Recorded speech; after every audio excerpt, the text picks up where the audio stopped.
Demonyms. It's a weird word. I myself didn't know what it meant before this. A demonym is a noun used to denote the natives or inhabitants of a particular country, state, city, or a location in general. I am from Portugal, so the demonym used is Portuguese. If I were from the US, the demonym used would be American. So why is it like this? Why not Portuguese or Americanese? In this video, we're going to learn how demonyms work, their meaning, and their origin.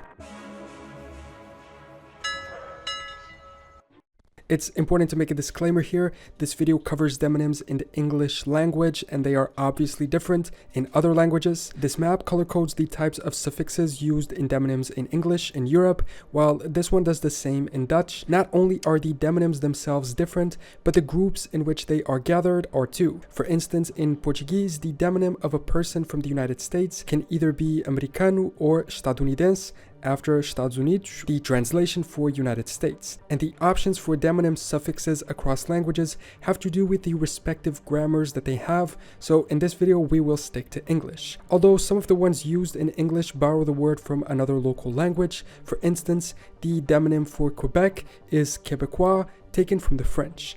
In addition, we'll also only be covering national demonyms. I might just mention a couple of continental or city ones for example's sake. Demonyms are interesting because they refer to geographically or territorially defined groups of people, regardless of what their ethnicity or heritage is.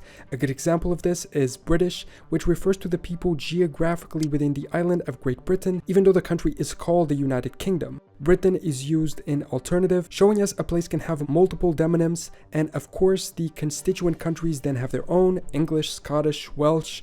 Often, demonyms are the same as the adjectival form of the place they refer to. Examples of this are Egyptian, Japanese, or Greek, and this is a good way of thinking of it. The same way that if you bought a teapot from Japan, you would say, "I bought this Japanese teapot," using that adjective because of the origin of the object. The demonym kind of works in the same way, but for people. In fact, the etymology of the word demonym is precisely this, from the Greek demos, meaning people, and onuma, meaning name. So now that we've understood some of the basic concept of what a demonym is, how do they work? The construction of a demonym is usually done with a place name plus a suffix at the end of it. Most of the suffixes used for demonyms in English are taken from either Latin, Semitic, Celtic, or Germanic suffixes. Before we get into more detail, let's take a worldwide view of what suffixes are used. When searching about this, I found this great map made by Reddit user Fargrass that shows us the 8 main types of demonym suffixes divided by color. In yellow are other types, often unique ones. Let's take a look at these before the general view. The unique suffixes are listed as the following: French for France, Dutch for the Netherlands, Czech for Czechia, although some people claim these 3 are actually the same, ending in CH, Swiss for Switzerland, Kosovar for Kosovo, Montenegrin for Montenegro, Nigerian for Niger, Malagasy for Madagascar, Botswana for Botswana, not using a prefix in these 2 cases, Burkinabe for Burkina Faso, Kyrgyz for Kyrgyzstan, and Filipino with an F for the Philippines, due to the Spanish heritage that the place has. Cyprus isn't even marked yellow, but it also has a unique demonym, Cypriot. Now let's get back to the full map.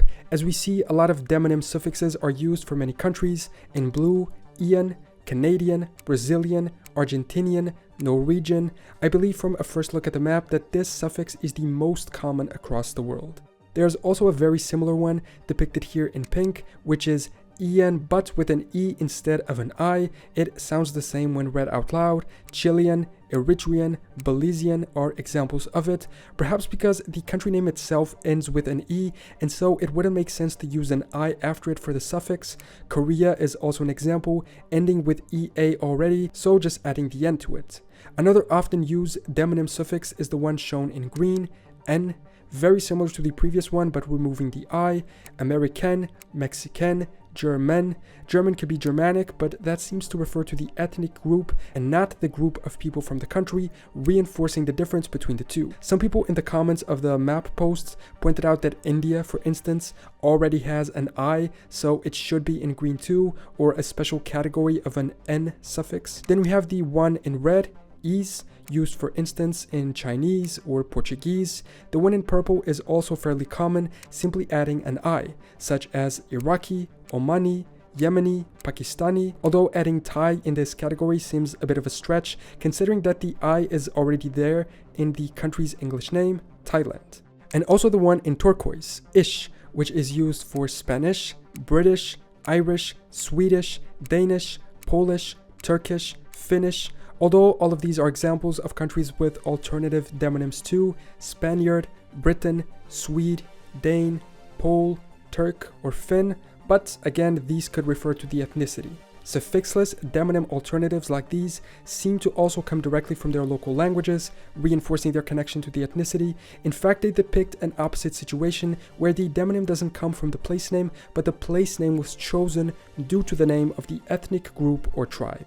It's also interesting to see how a lot of suffixes are kind of exclusive to certain areas of the world. The ish, for instance, seem to only be used for some countries from Europe, while the I is only used for countries in this portion of Asia, plus Somalia and Israel. This has to do with our origin, as we will see ahead. In light blue, we have the ik suffix, used exclusively for Greenland and Iceland. I thought the criteria was because they were the only countries whose English name ends with land, but then I realized, of course, they're not. There's also Finland, Ireland, Poland, Somaliland. We'll get to the criteria for demonym suffixes in a minute. And finally, the last category, er, used for Luxembourger and New Zealander. This map also only covers the demonym suffix seen as the main one. For Slovakian, for instance, Slovak is also widely used, and other examples of multiple demonyms for a single country exist. Argentina is another one, with Argentine versus Argentinian, Azerbaijan with Azerbaijani versus Azeri, Hungary with Hungarian versus Magyar, Nepal with Nepali versus Nepalese, Saudi Arabia with Saudi versus Saudi Arabian, or Slovenia with Slovenian versus Slovene. So now we've understood what demonyms are, which the main suffixes used for them are, and which countries they are used for. But how are they chosen? Either in English or another language, what determines the way in which the demonym is constructed? In 99% of cases, the structure seems to be the name of the country or an adapted version of it, plus a suffix. That's understandable enough. But how do they choose each suffix? I think in some cases it definitely has to do with what the name of the country is in English. We saw this with the IAN versus EAN variation. In some cases it just wouldn't make sense to add certain suffixes to certain country names because it would render the pronunciation of it too complicated. But still, this definitely doesn't apply to all cases. Canadian could very well be Canadish. That doesn't sound too strange. French could be Francian, and Australian could be Australic. So why? The unfortunate answer is that there seemingly is no answer. There's no set rule for which type of place name gets a specific type of demonym, or specific suffixes for specific demonyms. The only categorization we are able to make, other than grouping up countries by the type of suffix, is to divide those suffixes by origin. Correct me if I'm wrong, but from what I found, demonyms ending with the suffix ish are of Germanic origin, usually the oldest ones, used for countries in Europe and sharing the same root as ish in German, which themselves use the demonyms Irish, Scottish, Danish, and Turkish. ER seems to be of Germanic origin as well. They still use it too, for instance for local demonyms, Berlinet.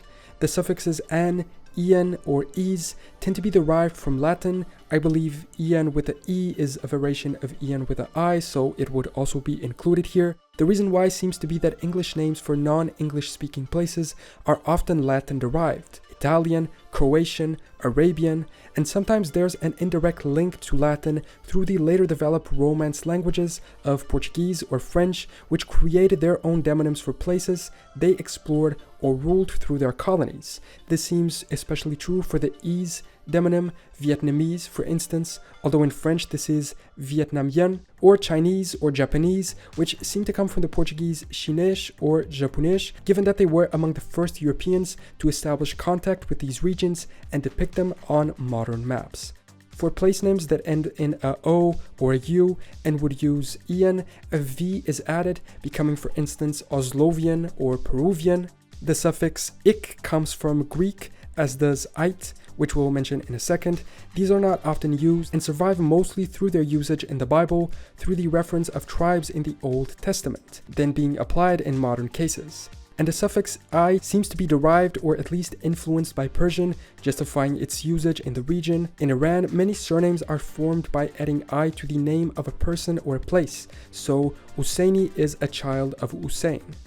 While continents seem to share the same type of suffixes as countries do in their demonyms. Cities, though, seem to have some exclusive ones. For instance, the ER suffix, exclusive to the English demonym of Luxembourg, is fairly common among cities. New Yorker, Londoner, as is Ian, Parisian, and when that one isn't used, the suffix ite, ite, is often used, one that is not used at all by countries, but a lot by cities, Vancouverite, for instance.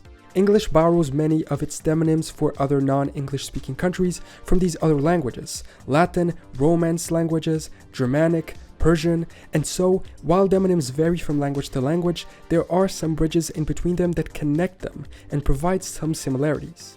In summary, demonyms are the name we give to describe the people from a specific place, either a continent, country, region, or city.